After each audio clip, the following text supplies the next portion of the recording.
Hi, Bill, or Coach Bill, as we call you around here. Thank you so much for Oh, my talking to pleasure. me today. I'm really I'm happy. excited to be here, Lois. Yeah. Me too. I'm happy and excited to have the opportunity to talk to you as one of the industry's top coaches. With all your decades of experience, I'm sure most of us don't really need an introduction for you. Oh, there's people that have no idea who I am. So let me give you a little brief overview. Um, wow, what's the briefest way to do that? I've been in the business for 30 years. Logically, of course, like everybody else, before I got into the mortgage industry, I sold airplanes. What? Yeah, Wow. true story. Yeah. True Yeah. story. And I was recruiting. I was trying to sell an airplane to a guy that ultimately recruited me into the business. That's kind of how that happened. So got into the business 30 years ago. Started coaching Lois about 20 years ago. Was recruited by a guy who's now my mentor, Daniel Harkavy, the founder of Building Champions. He was not far from you. Grew up down in the Huntington Beach area, and many of our listeners and viewers today had done really well in the mortgage industry. Retired very young in his 40s. Moved his family up to Portland, Oregon, just a change of lifestyle up there, and then decided it was time to start a coaching company. And so his claim to fame is he was coaching Todd Duncan personally, and he was at a sales mastery event out in Palm Springs. I'm sure many of your viewers and listeners have attended, and that's where he and I ran into each other. And he said, "Dude, you would be a great coach." And I'm like, "I am not moving to Portland. Come on, those of you in Southern California, you feel me, right? Like Yeah, for sure. it rains up there. It's moldy up there. I So that was never going to happen. And then about a year later, back then, what would that have been around 2002? We had a phrase we called telecommuting.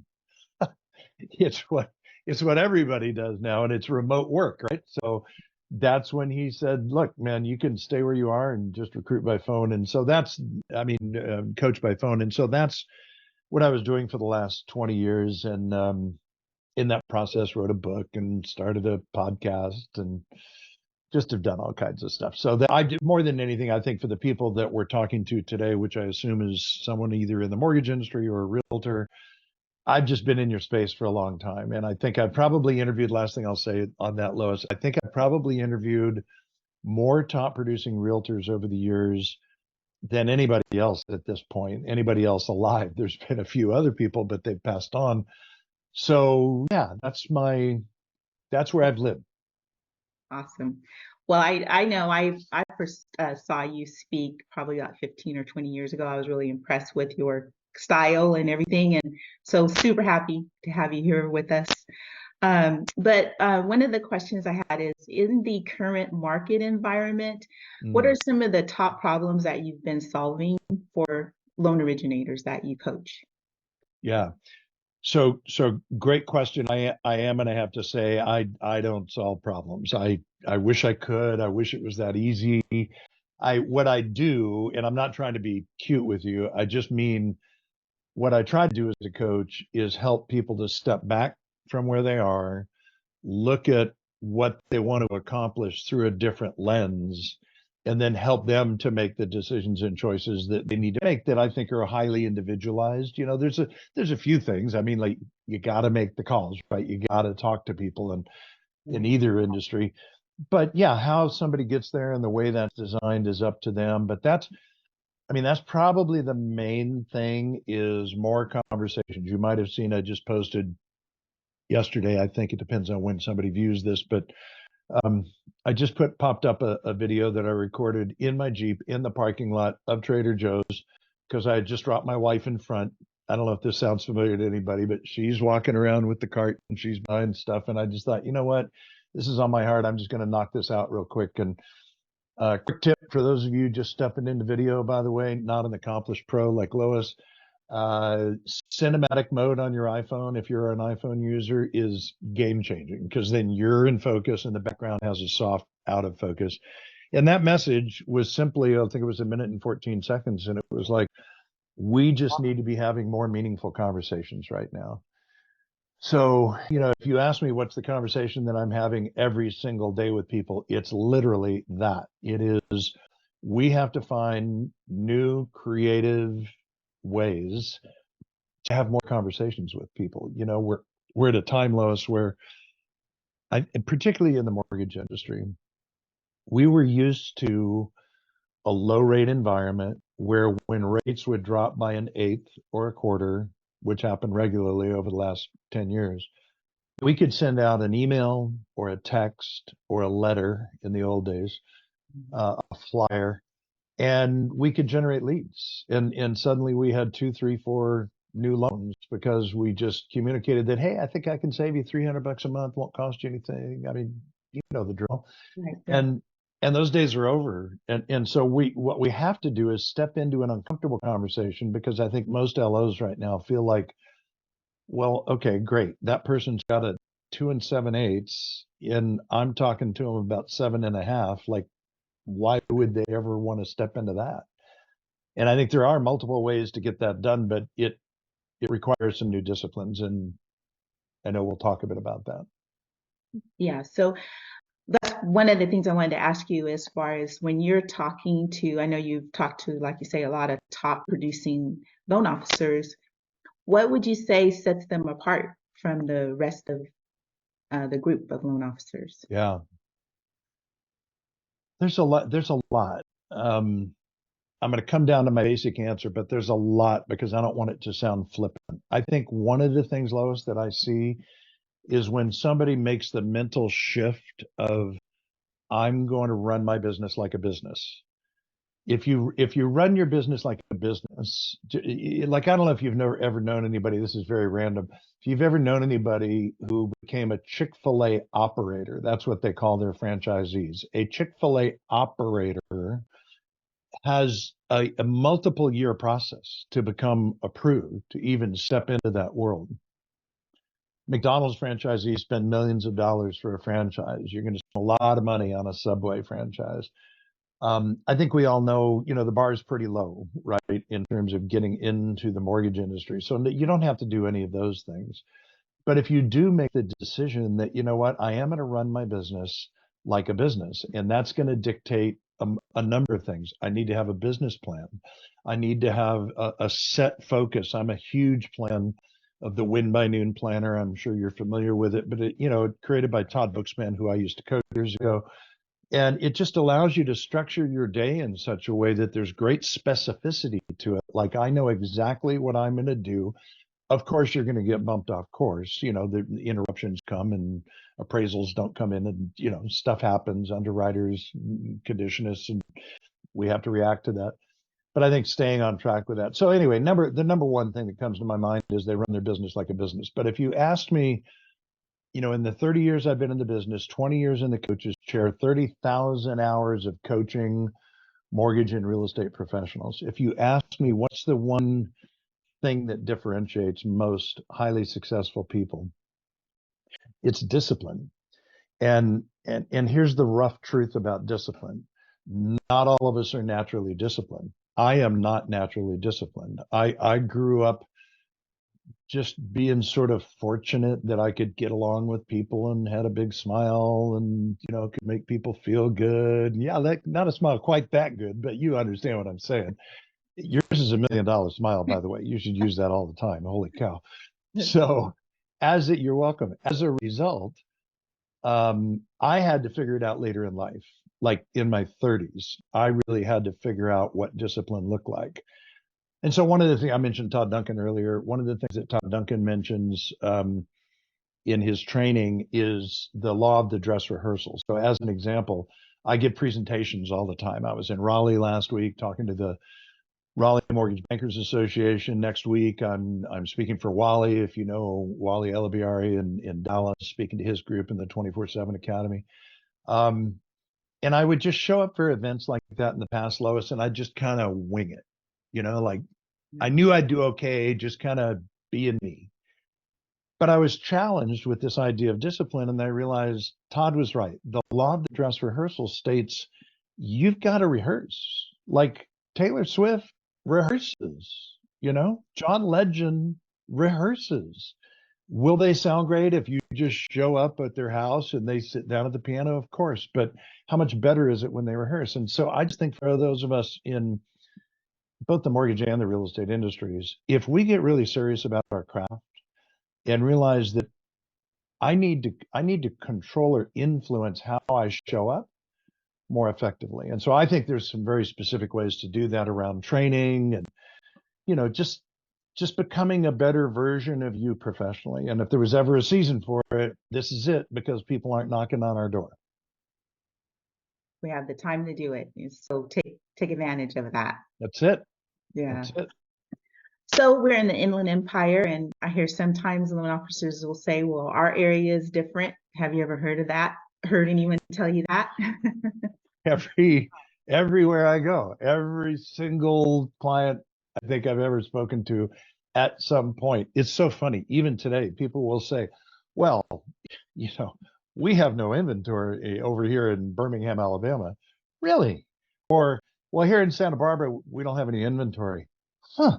I've never heard that before. So yeah, there are differences, of course. You could be in a market where, I mean, not this audience, but if you were in the, I don't know, in the Inland Empire or up in the Central Valley, you'd say, well, down payment assistance is a big deal, bond program, like fair enough, but not where you're working, Lois, not in your market. So I'll tell you what's different about it.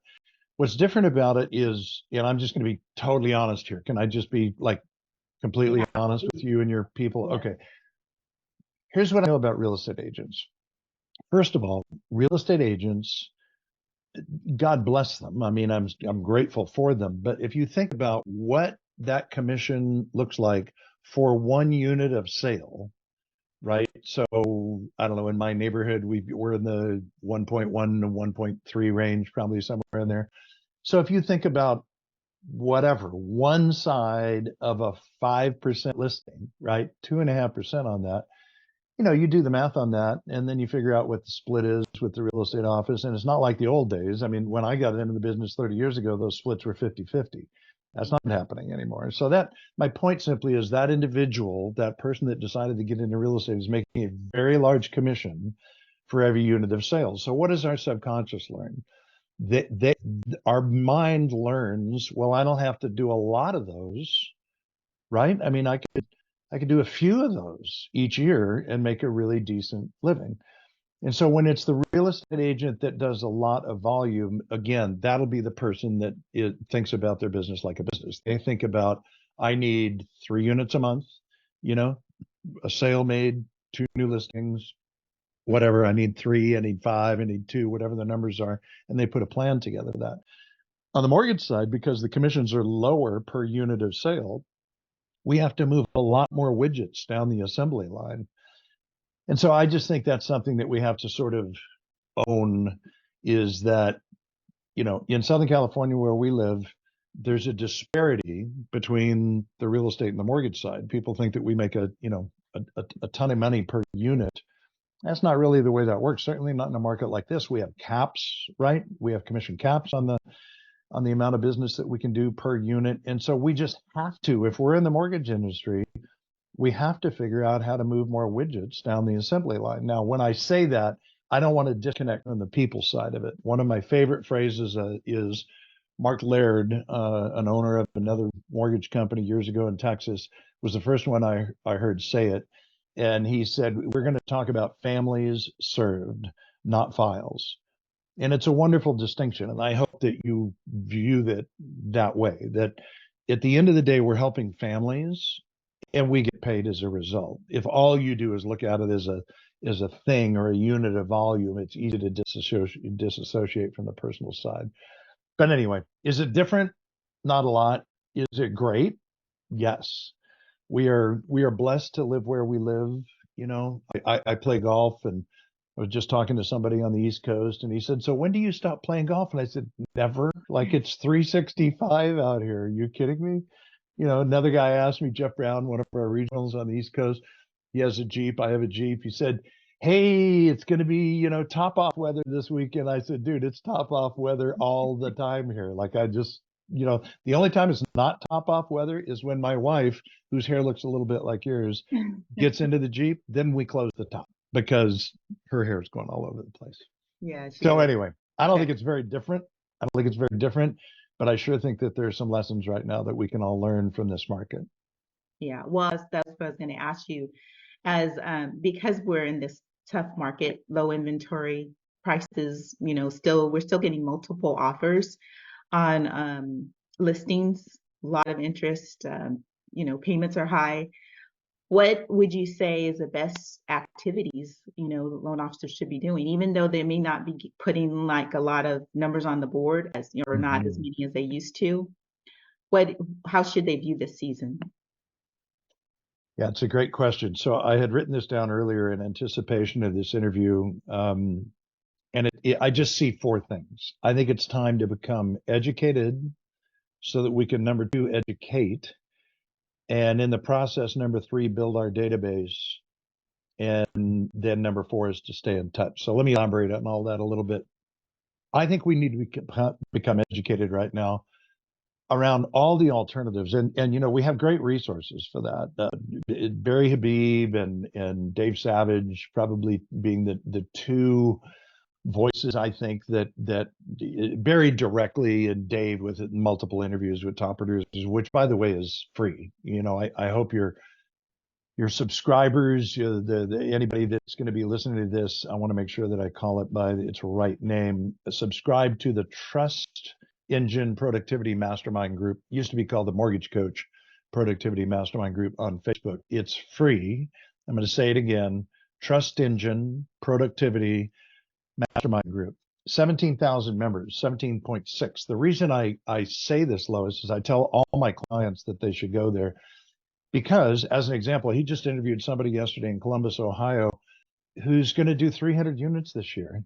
I think for a lot of loan officers right now, they're like, how is that even possible? How do you do that? Well, this is a guy that runs his business like a business, guaranteed.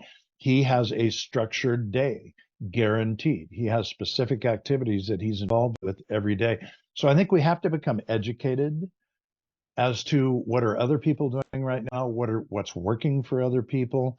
The thing that Barry brings us at Movement Mortgage, and you know this, our third call in this series with him is tomorrow actually, and he talks to us about debt consolidation. How can we have a meaningful conversation with somebody, this would be on the refi side, around blended rate. Like people are running up credit card bills like crazy all of a sudden. So highest we've ever seen actually. So having a conversation with somebody with a 24.9% rate in $12,000 of credit card debt about a blended rate, versus where they're at in their mortgage right now is a reasonable conversation. On the purchase side, learning to have a conversation with somebody right now that says, look, on the surface, I get that this doesn't look like a great time to be buying real estate, but let me show you some things that might help you view that a little bit differently. You can get the property that you want more easily right now, right? You can find your dream home more easily right now. There's less competition for it, but there will be multiple offers on it. It's a whole nother conversation. Number two, where was I going with that? So that was number two is every time interest rates drop 1%, theoretically anyway, that creates 5 million more potential buyers in the market. If you just think about affordability, right? So there's a lot of ways to help people view their options differently, Lois. I think that's the thing that we need to do is help people to view their options differently. So I would go to Trust Engine Productivity Mastermind Group. Doesn't cost you a penny. MBS Highway will cost you something. It's not much. The third source that I like that is it might be $50 a month or so is keepingcurrentmatters.com. So started by Steve Harney, a realtor years ago. I used to coach him, and he creates infographics for real estate agents. And so the idea is it's something I can have on my phone or my iPad that's a visual representation of why now is a good time to buy and why is now a good time to sell. So number one, we got to get educated. Number two, you got to educate. So once you get that information, I think it's time to do what you're doing right now, Lois. I think it's time to get loud. It's time to start communicating more about what your options are and what's possible. And, it's using social for that platform, of just educating people about the myth of 20% down, or why now is a great time to buy. Why is now a great time to sell? There's a lot of people that right now this would be a great opportunity for them to sell and do something different. Here's what we know about real estate in general, which is what pulls us in on the purchase side, right? Regardless of the market, we just did the math on this the other day. 14,780 homes sell across the country every day. 14,780.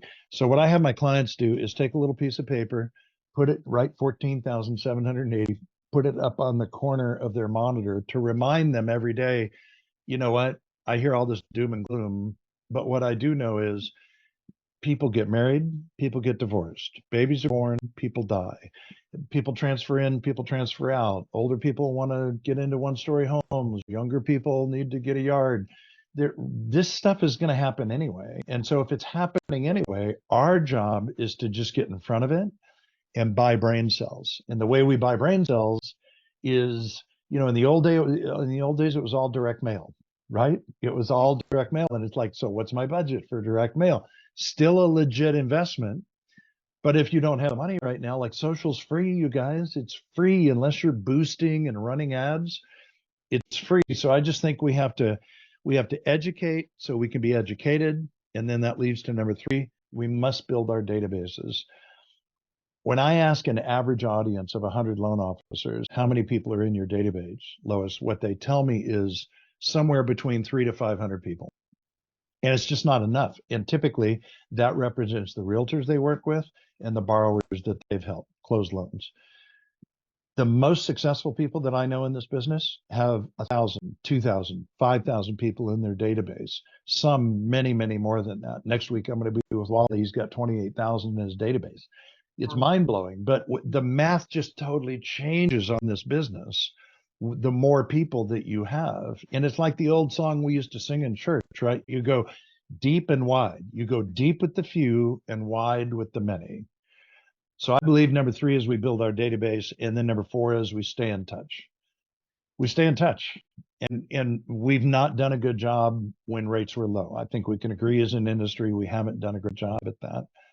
And so that's just a place where we need to step up into our opportunity to stay in touch with people, stay connected, not just about the 10-year treasury and Japanese candlesticks, like stay in touch about how's your dog and how was your trip to Santa Barbara and right. Social. That's the beautiful thing about social media. That's the best of social media. And I'll leave you with one last quick thought. A mutual friend of ours, I think Keith Collins, has a program he calls the 10-10-10. And so what he does on social every single day, Facebook in particular, because it's the big dog as social media goes, may not be so popular with the kids, but there's more people there. And he does the 10-10-10. And so what he does is he goes in and with the people that he's following, his targeted realtors and all of his borrowers in ever-growing database, he goes in and he makes 10 likes, 10 comments, and 10 DMs, direct messages every day. And so what he's doing is he's just maintaining and building relationships that way. And it's free. Did I mention it's free? Doesn't cost you anything. 10-10-10. So anyway, that's it in a nutshell. Get educated, educate, build your database, stay in touch. Yeah, technology really does help us do that too, right? Oh my goodness, game changing. In the last decades, it's really progressed quite a bit. So helps. For sure, right? So my last question is, why did you decide to align with Movement Mortgage? We love having you here. It's been such a blessing for us. Well, thank you. And what made you make that choice? Yeah, so it's the shortest version of the story is I used to have about probably 3 years ago, I had about 50 coaching clients. And I turned to my wife, Tony, one night, and I was just sort of going through my database of clients. And I said, wow, 14 of them are with Movement. And they're top producers and they're executives. And we both just kind of did that's interesting. And And then during COVID, Casey Crawford, our CEO, must have seen the same report. And he's like, who's this guy that's coaching a bunch of my top people? So in the South, they have an expression called sniffing and circling around each other like a hunting dog, you know? So Casey reaches out and we hop on a Zoom and he just wants to know who is this guy? Who's Coach Bill Hart? And because it was COVID, that kind of thing was much more it was just easier to get those kind of calls scheduled. And we probably did, I don't know, 3 or 4 of those calls.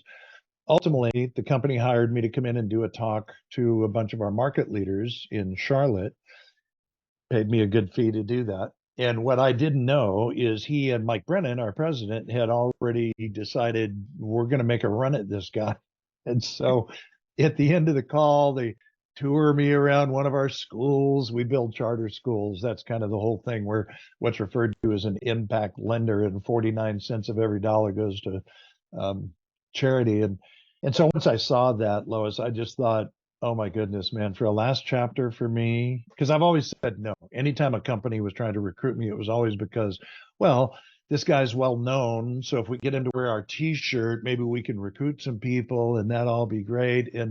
But it would have always been about the money.